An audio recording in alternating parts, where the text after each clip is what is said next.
Hello বন্ধুরা, কি হবে যদি কলার খোসায়ের উপর দিয়ে বাইক চালিয়ে যাওয়া হয় এবং হাইড্রোলিক প্রেসের নিচে যদি কোকা-কোলা এর বোতলকে রাখা হয় তাহলে কি হবে?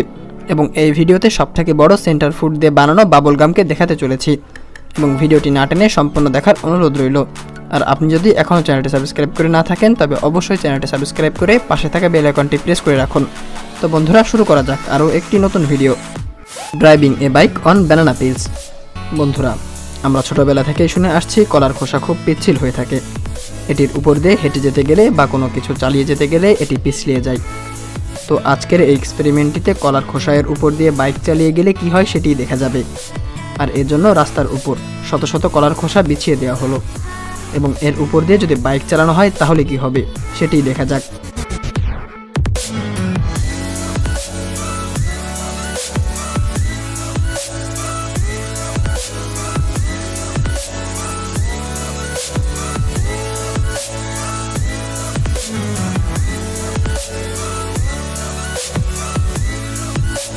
তো দেখতেই পেলেন কলার খোসায়ের উপর দিয়ে বাইক চালিয়ে গেলে বাইকটি কিভাবে পিছলিয়ে গেল।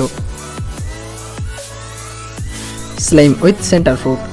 বন্ধুরা, আজকাল স্যাটিসফাইং ভিডিও আপনারা হয়তো ইউটিউব, টিকটক বা অন্য সব সোশ্যাল মিডিয়ায় দেখেই থাকবেন এবং এগুলো বেশ জনপ্রিয় হয়ে থাকে। তবে কি হবে যদি এই সেন্টার ফুড দিয়ে স্লাইম বানানো হয়? এবং আমরা সবাই সেন্টার ফুড দিয়ে মুখে বাবল গাম বানিয়ে থাকি এবং আজকে এই সেন্টার ফুডগুলো দিয়ে বড় একটি বাবল গাম বানানো হবে। তো দেখা যাক। প্রথমে হাজার হাজার সেন্টার ফুডকে ছিঁড়ে একটি পাত্রে থাকা গরম পানিতে মিক্সিং করতে হবে এবং একটি পেস্ট বানাতে হবে এবং সেই পেস্টের ভিতর কিছু টুথপেস্ট মেশাতে হবে এবং মিক্সিং করতে হবে এবং এবার ফাইনালি স্লাইম তৈরি হয়ে গেল। এবং বড় বাবল গামটি দেখুন।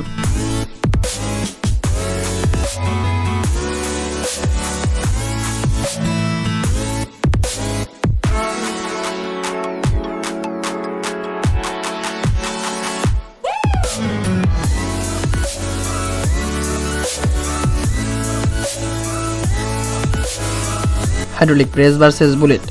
বন্ধুরা, আমরা আগে কোনো এক ভিডিওতে দেখিয়েছি যদি কোনো রকম গরম প্লেটের উপর বুলেটকে রাখা হয় তবে বুলেটটি কিছুক্ষণ পর ফেটে যাবে। তবে কি হবে যদি বুলেটকে হাইড্রোলিক প্রেসের নিচে দেওয়া হয়? তো সেটিই দেখা যায়।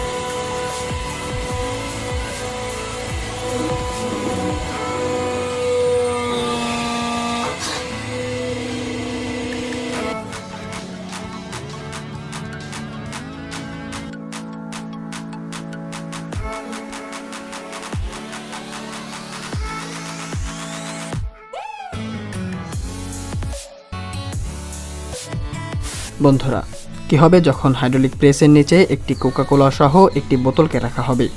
তবে এই এক্সপেরিমেন্টটি করার আগে একটি আপেলকে এই হাইড্রোলিক প্রেসের নিচে রেখে দেখা যাক কি হয়।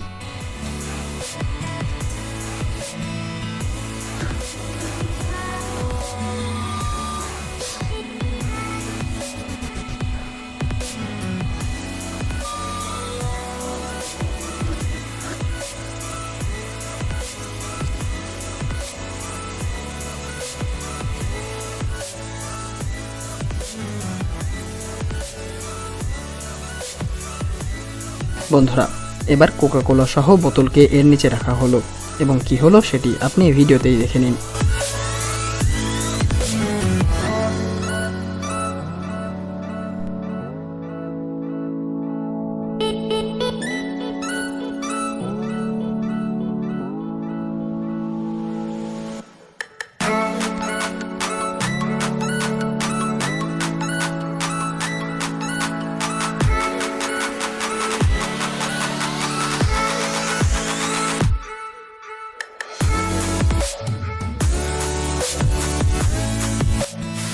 আনার ভার্সেস আইফোন।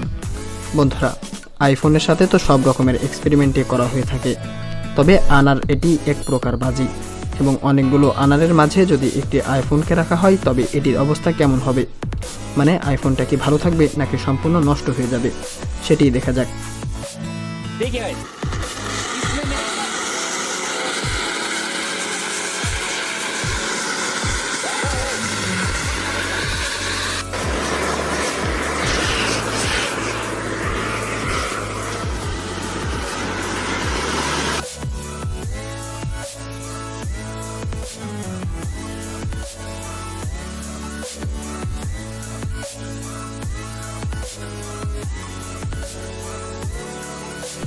তো বন্ধুরা দেখতেই পাচ্ছেন আইফোনটি সম্পূর্ণ নষ্ট হয়ে গিয়েছে। এটি আর কোনোভাবেই ভালো করা সম্ভব নয়। তো বন্ধুরা ভিডিওটি না টেনে সম্পূর্ণ দেখার জন্য আপনাকে ধন্যবাদ। এবং ভিডিওতে দেখানো এক্সপেরিমেন্টগুলোর মধ্যে কোন এক্সপেরিমেন্টটি আপনার কাছে ভালো লেগেছে সেটি আপনি কমেন্টে জানাতে পারেন। এবং ভিডিওটি ভালো লাগলে অবশ্যই একটি লাইক দিয়ে যাবেন। এবং আপনি যদি এখনও চ্যানেলটি সাবস্ক্রাইব করে না থাকেন তবে অবশ্যই চ্যানেলটি সাবস্ক্রাইব করে পাশে থাকা বেল আইকনটি প্রেস করে রাখুন।